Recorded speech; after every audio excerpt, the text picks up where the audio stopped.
Cierra los ojos e imagina a un guerrero espartano. Probablemente ves exactamente la imagen que Hollywood nos ha vendido durante décadas. Una montaña de músculos envuelta en un manto escarlata, invencible, intrépido y dispuesto a morir por la libertad de Grecia. Todos conocemos la película 300 y todos hemos tragado esa propaganda. Pensamos en Leónidas y su guardia arrojándose heroicamente contra los persas.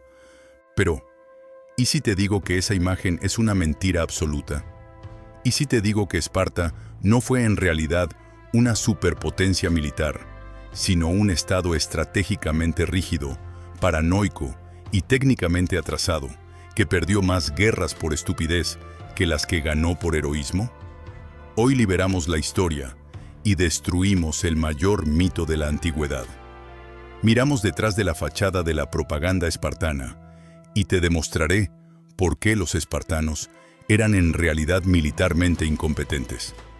Empecemos desde el principio y aclaremos algo. La reputación de los espartanos se basa casi exclusivamente en la batalla de las Termópilas en el año 480 a.C. Sí, lucharon con valentía allí. Pero ¿alguna vez te has preguntado qué ocurrió después? Perdieron. Y no solo eso, Esparta era una sociedad tan especializada en la guerra que, irónicamente, se volvió incapaz de ganar guerras reales. Suena paradójico, pero no lo es. Si miras la base de ese estado, Esparta no era una tierra de guerreros libres, sino una enorme prisión. Por cada ciudadano espartano, se calcula que había entre 7 y 10 esclavos estatales, llamados hilotas.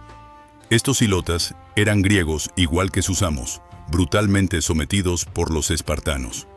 Y aquí está el gigantesco problema estratégico del que el cine nunca habla.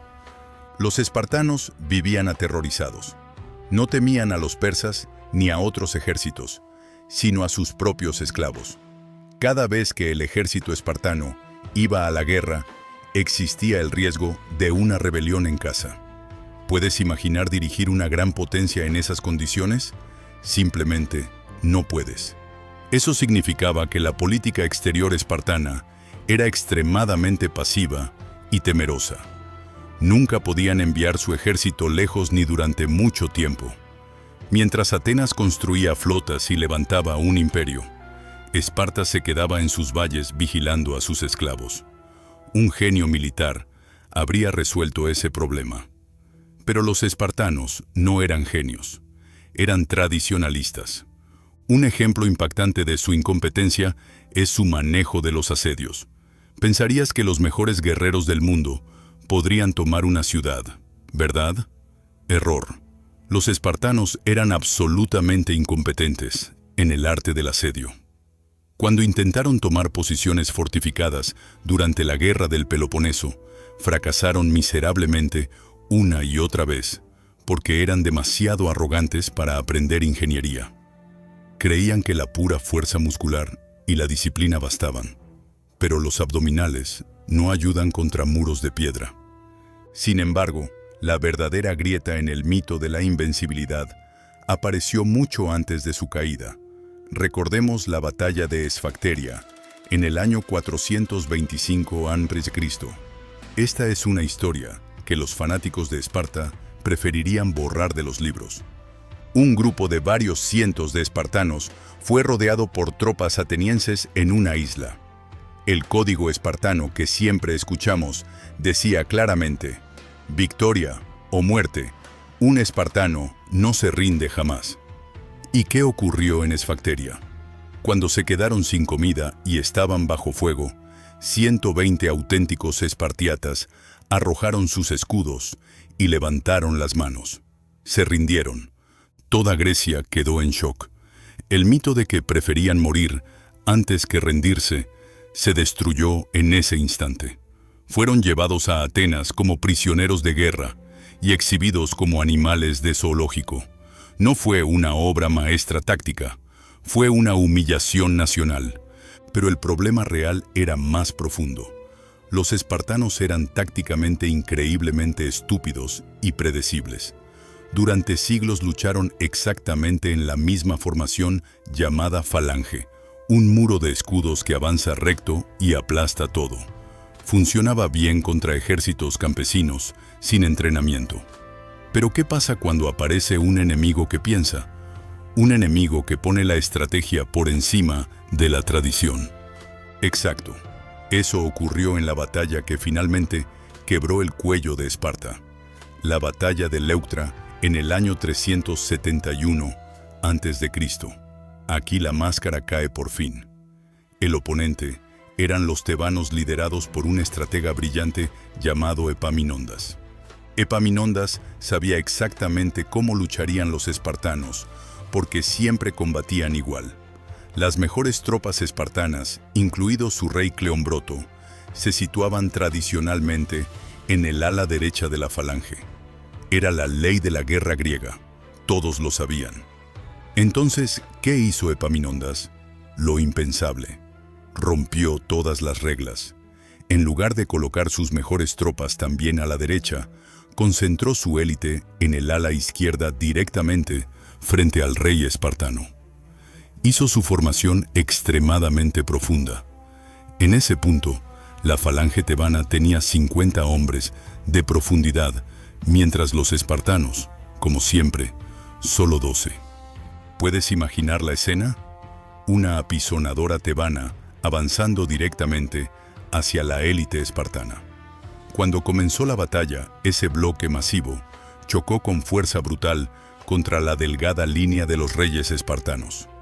Los espartanos ni siquiera entendían qué estaba pasando. Estaban acostumbrados a que el enemigo luchara correctamente según las viejas reglas. Pero la guerra no es justa. En muy poco tiempo la élite espartana fue aplastada. El rey Cleombroto cayó en el polvo atravesado por una lanza tebana. 400 de los apenas 700 ciudadanos espartanos murieron ese día. Deja que esa cifra te golpee. 400 muertos. Puede parecer poco hoy, pero para Esparta fue el fin del mundo. ¿Por qué? Por su arrogancia elitista. El sistema espartano era tan exclusivo que se autodestruyó. Solo quienes sobrevivían al durísimo entrenamiento y tenían dinero suficiente para aportar a la comida común podían ser ciudadanos. Quien se empobrecía era expulsado. Quien moría casi no podía ser reemplazado. Esto llevó a un fenómeno que los historiadores llaman oligantropía, es decir, falta de hombres. Prepárate para entender. Esparta se quedó sin combustible humano. Mientras Roma otorgaba ciudadanía a cada enemigo derrotado y podía reclutar millones de soldados, el ejército espartano se reducía cada década. Tras la derrota de Leuctra, la magia se acabó. Epaminondas marchó directamente a Esparta e hizo algo que nadie había osado durante siglos. Liberó a los ilotas. Fundó una nueva ciudad llamada Mesenia, justo en la puerta de Esparta. Con ello, destruyó la base económica de la casta guerrera espartana. Sin esclavos que trabajaran por ellos, ya no podían entrenar. El sistema colapsó sobre sí mismo. ¿Y cómo reaccionó Esparta ante este declive? ¿Se adaptó? ¿Cambió sus tácticas? No. Se convirtió en una triste caricatura de sí misma. En los siglos siguientes, algunos reyes intentaron reformas, pero era demasiado tarde. Más tarde, cuando los romanos conquistaron Grecia, Esparta se había vuelto tan insignificante militarmente que degeneró en una especie de atracción turística. Romanos ricos viajaban a Esparta para ver los extraños rituales brutales, igual que hoy vamos a un parque temático. Los antiguos guerreros temidos bailaban y se azotaban en público solo para impresionar a los visitantes y recordar los viejos tiempos. ¿Ese es el final que imaginas para los héroes de la película, convertidos en payasos para turistas romanos? Debemos dejar de venerar a Esparta como el ideal supremo del guerrero. Su sociedad era una pesadilla de opresión y maltrato infantil, disfrazada de entrenamiento. Su éxito militar se basó en ser soldados profesionales en un mundo de aficionados. Pero en cuanto a otras ciudades como Tebas o después Macedonia, también se profesionalizaron y desarrollaron tácticas más allá de escudo contra escudo, los espartanos ya no tuvieron ninguna oportunidad. Eran intelectualmente rígidos, despreciaban la educación, la filosofía y la innovación. Pero en la guerra no gana el más fuerte a largo plazo, sino el más adaptable. Esparta se negó a adaptarse y por eso desapareció. Así que la próxima vez que veas a alguien con una camiseta de casco espartano o gritando «Molon Labe», ahora conoces la verdad. No celebra a genios militares, sino a una secta obstinada que pereció por su propia inflexibilidad. ¿Fui demasiado duro con los espartanos? ¿O merecen esa reputación? Escribe tu opinión en los comentarios porque seguro algunos lo ven muy distinto. La película 300 es una fantástica película de acción, sin duda. Pero como lección de historia vale tanto como una hoja en blanco. La realidad es más brutal, más compleja y sobre todo nos muestra que la disciplina ciega, sin comprensión estratégica, conduce directamente al desastre. Esa es la verdadera historia y es mucho más fascinante que cualquier cuento de Hollywood.